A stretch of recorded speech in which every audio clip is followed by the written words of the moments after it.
कांग्रेस के PCC chief Jitu Patwari देर रात छतरपुर पहुंचे और पीड़ितों के घर पहुंचकर सांत्वना दी। पीड़ित के घर आधी रात पहुंचकर उनके साथ हुई घटना में उन्हें न्याय दिलाने का वादा किया। बीते दिनों लवकुश नगर थाना क्षेत्र के सुमेड़ी में बंदूक की नोक पर महिला के परिजनों पर हमला कर बदमाशों ने महिला और बच्चों का अपहरण कर लिया था।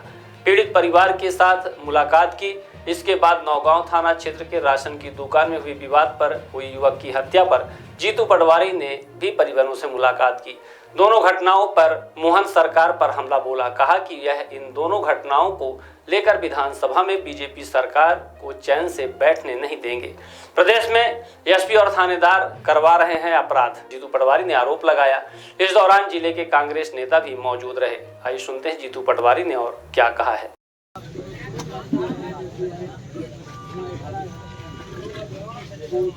लाइट बंद करो।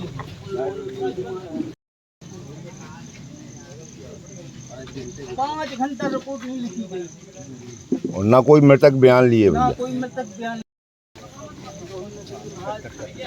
मारो आप बच्चा राशन ना देते आप मार तो ना तुम बस वो ऊपर चढ़ आप लोग इधर कौन नहीं जाना कोई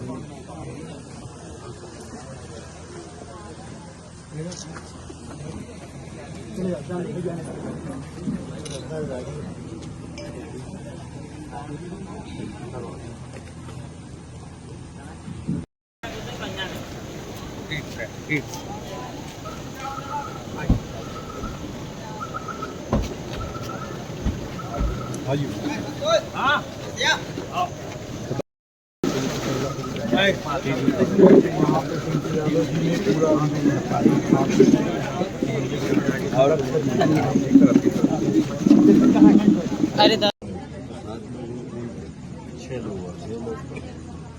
लोगों को बचाने के लिए पुलिस प्रयास कर रही है। उसमें डिक्लेयर ये कर रहे हैं कि 2 की गिरफ्तारी नहीं हुई है, बाकी नाम का पता नहीं है। वो कहना ये है जो एसपी ने जब वो प्रेस कॉन्फ्रेंस की है कि 2 लोग रह गए हैं जिनको गिरफ्तार तलाश जाना। तो मतलब इसका मतलब ये कहना है कि 10 लोगों की ही FIR कहना है। एक को तो छोड़ दिया गया ना, उसको जिसकी गाड़ी थी उसको आपने सबसे उसने कह दिया कि मेरे बेटे ने गाड़ी ले ली थी, उसको छोड़ दिया। ये लोग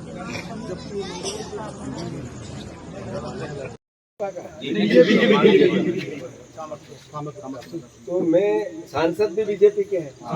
सांसद जी आए नहीं कोई नहीं। तो ये जनप्रतिनिधियों से भी आग्रह है, आप इस तरह के अत्याचार अनाचार हो रहे हैं और आप लोग मृतक परिवार पर सामान्य मौत नहीं थी, किसी ने हत्या कर दी, फिर भी आप लोग नहीं आए।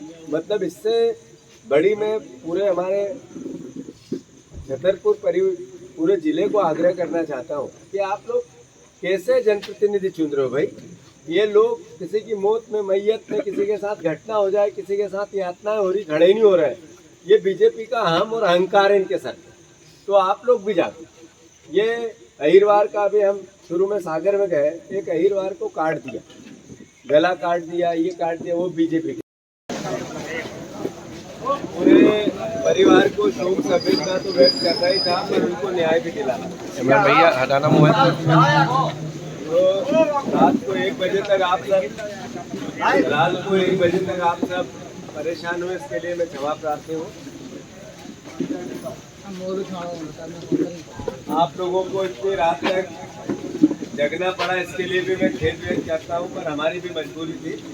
सुबह से चल रहे हैं, तो जहाँ जाए वहाँ यात्रा है, जहाँ पे जाए वहाँ पर प्रशासन नाम की कोई चिड़िया है नहीं। मध्य प्रदेश में जंगल राज आ गए, यूपी से खराब मध्य प्रदेश का शासन हो गया और उत्तर प्रदेश से ज्यादा अपराध मध्य प्रदेश में होने लगे।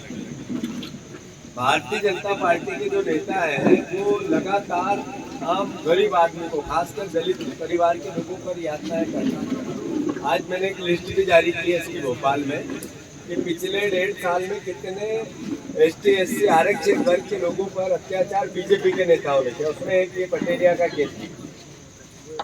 जब राहुल गांधी जी ने जैसे ही घटना का संज्ञान आया, पंकज की मृत्यु का, उनका फोन आया मेरे पास, उन्होंने पूरी घटना को समझी और उन्होंने मुझे कहा कि जीतू पूरे परिवार की मदद करना है अपने को। उनने खुद ने भी ट्वीट किया, आप लोगों ने देखा होगा। अराजकता है जी, कानून नाम की कोई चीज़ बची नहीं है।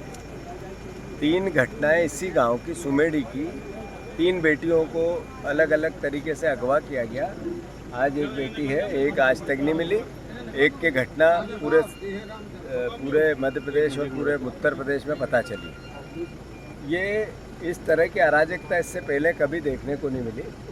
पुलिस प्रशासन का खौफ समाप्त हो गया है और मैं मानता हूं कि जिस तरीके से गांव के परिवार वालों ने, बुजुर्गों ने, यहाँ के युवाओं ने, एक दहशत सा माहौल है और मैं विधानसभा में इस पूरी घटना को हम उठाएंगे।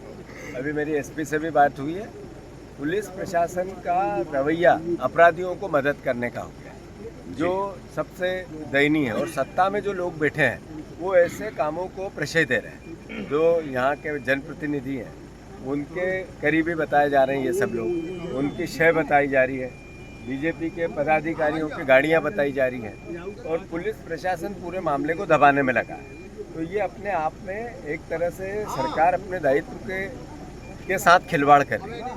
हम विपक्ष के इसीलिए रात को 11 बजे अगर हम पूरे परिवार के सज्जन वर्मा जी, हमारे भज्जन चाचा, हमारे पूर्व विधायक जी, नाती राजा जी, एनपी प्रजापति जी, पूरी पार्टी आई है। कल भी हमने भेजा था हमारे पूरे प्रतिनिधिमंडल को। पार्टी ने बहुत गंभीरता से लिया है और हम इस पूरी भावना को देश के और प्रदेश की जनता के सामने भी ले जाएंगे और सरकार को भी मजबूर करेंगे कि कम से कम बेटियों की सुरक्षा तो करो। कहाँ गई लाडली बहना? जो बेटी बचाओ बेटी पढ़ाओ वो भाषण कहाँ गए? नरेंद्र मोदी जी का ये नया भारत है? सवाल ये भैया संजय। सुबह से मैं जहाँ गया वहाँ तांडव था, जहाँ गया वहाँ अराजकता थी। सागर में ऐसा हुआ कि एक दलित परिवार के बेटे को काट दिया। फिर उसके बाद अभी यहीं पे छतरपुर में एक बेटी को, कल एक और बच्चे को उसका पैर काट दिया गया। फिर वो महिला को उठा के ले गए बाल समाज की, वहाँ गोलियाँ चली। मतलब प्रशासन कुछ इस नाम का बच्चा ही नहीं है कि कानून व्यवस्था संभाल सके। ठेके पे हो गया प्रशासन। एसपी, टीआई, इनकी ड्यूटी अपराध करवाने की, इस तरीके का प्रशासन है। राहुल जी ने पूरी घटनाक्रम को, खासकर पंकज की हत्या को बहुत गंभीरता से लिया है और हम मानते हैं कि लगातार उस पर वो गंभीर है। अभी रात को 1:30 बज रहा है, नहीं तो मैं उनकी बात भी करा था। मैं सुबह से निकला हूँ, यहाँ पे हमें 6-7 बजे आना था, पर लोगों की वेदना है, तकलीफ है, हद दर्जे की अराजकता, पुलिस प्रशासन, जिला प्रशासन का करप्शन, नाम मतलब लूट का नाम दूसरा भारतीय जनता पार्टी से। और दलितों को अब प्रदेश में रहने का अधिकार नहीं, इस तरह की अराजकता बना रहे हैं। मैं फिर से कांग्रेस पार्टी अपना विपक्ष का दायित्व निभा रही है, इसीलिए 1:30 बजे रात को आपके बीच में, इसीलिए लगातार हम संघर्ष में सड़क पर, इसीलिए मोहन यादव को भी सदन में हम चैन से बैठने नहीं। भैया आज आप सुमेड़ी और छतरपुर के दोनों जगह पहुंचे हैं। राहुल गांधी